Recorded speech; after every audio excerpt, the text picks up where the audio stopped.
তাহলে তাতে একটা নথি থাকতে হবে, তাতে একটা ট্রানজাকশন হিস্ট্রি থাকতে হবে। সেইগুলো কোথায় সংরক্ষিত থাকে? নাকি সবটাই হাওয়ায় হাওয়ায় হচ্ছে, মন গড়ন্ত হচ্ছে? আদতে এমন কিছুই না। আমরা যে পার ডে এনএফটি ট্রেডিংটা করছি সেটা যে কিভাবে হচ্ছে, কিভাবে প্রফিট জেনারেট হচ্ছে, কোম্পানির কাছে বা ট্রেজারের কাছে কত যাচ্ছে, আমরা কতটা পাচ্ছি, কতটাই বা তার সোয়াল্টি কাটছে, কতটাই বা তার রয়্যালটি কাটছে, সেগুলো কিন্তু আমরা আমাদের অ্যাপেতেই দেখতে পাই। এখন আপনাদের প্রশ্ন হলো, বা দাদা আমাকে জানতে চেয়েছে যে অ্যাপটা ক্র্যাশ করে গেলে কি হতে পারে?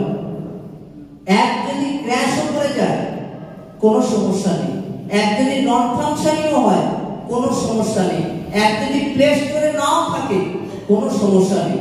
তার কারণ ট্রেজার একটি ওয়েব3 বেসড প্ল্যাটফর্ম, আর এই ওয়েব3 মধ্যেই আছে ব্লকচেন টেকনোলজি। আমরা যা কিছু অ্যাসেটে ট্রান্সফার করছি, ট্রানজাকশন করছি, সমস্ত ডিজিটাল অ্যাসেটের ট্রানজাকশনের হিস্ট্রিগুলো, সেগুলো বা এনএফটি যে ট্রেডিং করছি সেগুলো পলিগনের ব্লকচেন দ্বারা ভেরিফাইড। অর্থাৎ এই পলিগনের ব্লকচেনের মধ্যে এই সমস্ত নথিগুলি কিন্তু সংরক্ষিত রয়েছে।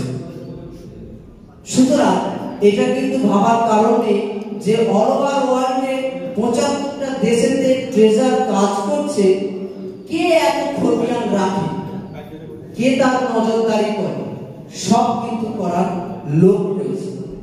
যারা নজরদারি করে তাদের আমরা বলি মাইনর, আর তারা যে জিনিসটাকে মনিটর করে সেটাই হচ্ছে ব্লকচেন।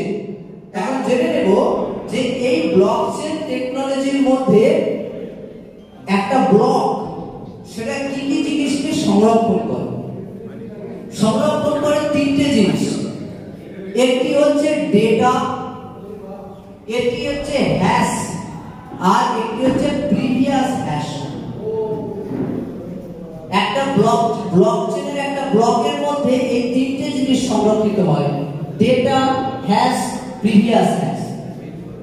দেখুন এই ব্লকচেনের ব্লক বলতে কি বুঝি, আর কেনই বা ব্লকচেন বলছি? Block is one kind of open laser.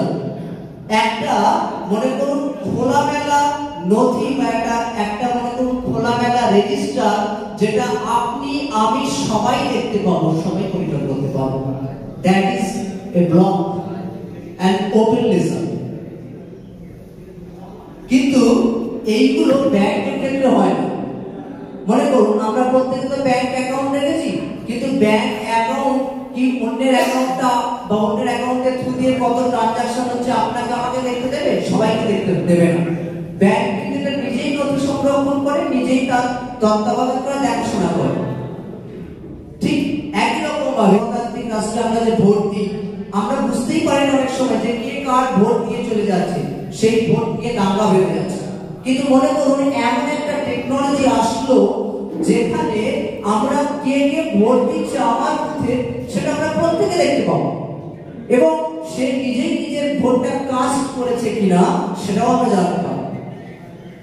That is one kind of open register, এবং সেই টেকনোলজিটাই হচ্ছে আদতে ব্লকচেন টেকনোলজি, যেখানে আমরা সবাই মনিটর করতে পারবো।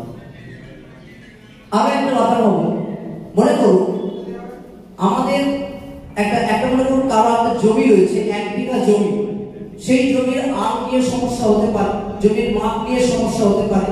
একটা মিউচুয়াল আন্ডারস্ট্যান্ডিং এ আপনার নির্দিষ্ট সীমানা নিরিখে তার নাম্বার, খতিয়ান নাম্বার দিয়ে আপনি যে ওই জমির মালিক সেটা রেজিস্টার করা হলো, দলিল বানানো। সেই দলিলটি মনে করুন বিএলআর অফিসে জমা রয়েছে, হতে পারে সেটা পলাশী বিএলআর জমা রয়েছে, আপনাদের এই জায়গায় বিএলআর জমা রয়েছে।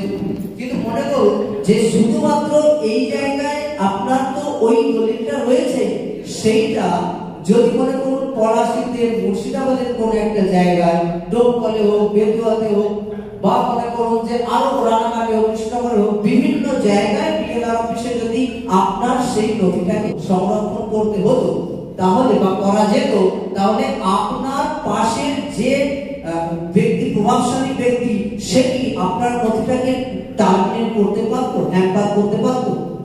তার এখতিয়ারে সে একটা জায়গায় নথি নষ্ট করতে পারে, সে সে কিন্তু 10টা জায়গাকার নথি 20টা জায়গাকার নথি কিন্তু বিএলআর অফিসের নথি নষ্ট করতে পারবে না।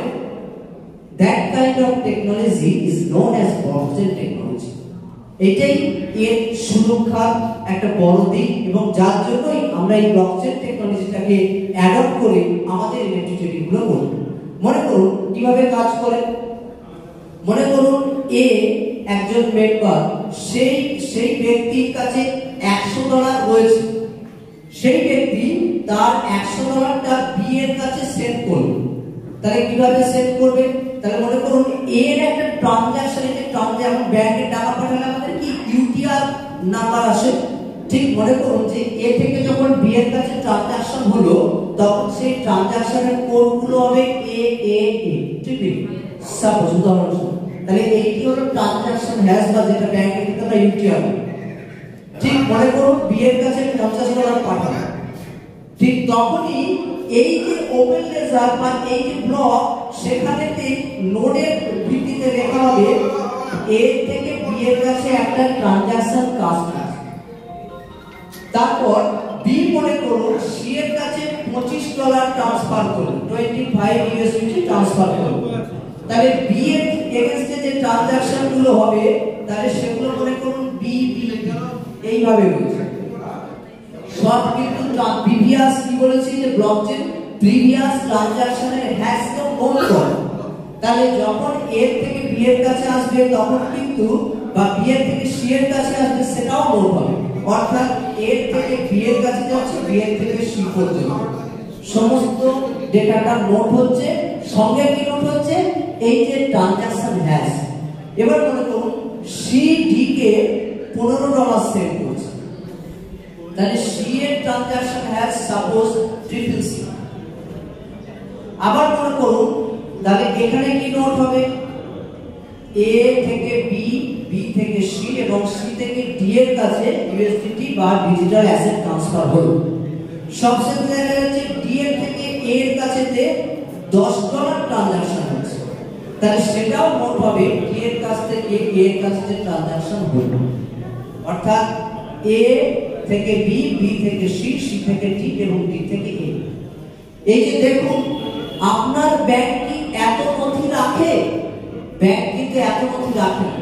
ও শুধু দেখে যে পার্সনের ইউটিআর ট্রানজাকশনের রেকর্ড বা ব্যাংক টু ব্যাংকের কোন ব্যক্তি কার কাছে পাঠিয়েছে সেইটুকু রেকর্ড। ও কিন্তু প্রিভিয়াস কোন ব্যক্তি থেকে কত অ্যামাউন্ট ট্রান্সফার হয়েছে সেই নথি কিন্তু রাখে না।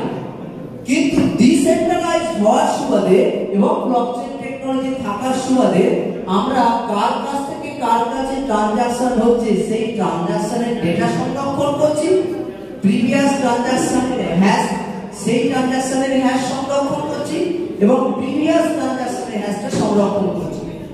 এবার বলুন তো আপনি মনে করুন এই যে এ থেকে বি বা সি বা ডি এর কাছে যে গেছে, মনে করুন আপনি এখান থেকে একটা ট্রানজাকশন হ্যাশ মুছে দিলেন। তাহলে সি এর ট্রানজাকশন হ্যাশটা মুছে যদি আপনি নতুন একটা ট্রানজাকশন হ্যাশ দিয়ে দেন তাহলেও কি পরিবর্তন করতে পারবেন? কখনোই পারবেন না, কারণ এই ট্রানজাকশন হ্যাশ তো তার প্রিভিয়াস মোডেতে রেকর্ড হয়ে গেছে। চেঞ্জ করবেন কিভাবে? সেই কারণে ট্রেজার কিন্তু আমাদের ইনভেস্টেড অ্যামাউন্ট গুলোকে নিয়ে সে কিন্তু নিজের মতো চেঞ্জ করে নিতে পারবে না, টার্মিনেট করতে পারবে না, ট্যাম্পারিং করতে পারবে না। এটাই ব্লকচেন টেকনোলজি সবথেকে খাসিয়ত, সবথেকে ভালো দিক। বেশ অনেক বিষয়ে, টেকনিক্যাল বিষয়ে জটিল আলোচনা হলো। আজকের মতো আপনাদের সকলকে ধন্যবাদ জানিয়ে আমি আমার টেকনিক্যাল সেশন এখানে শেষ করছি।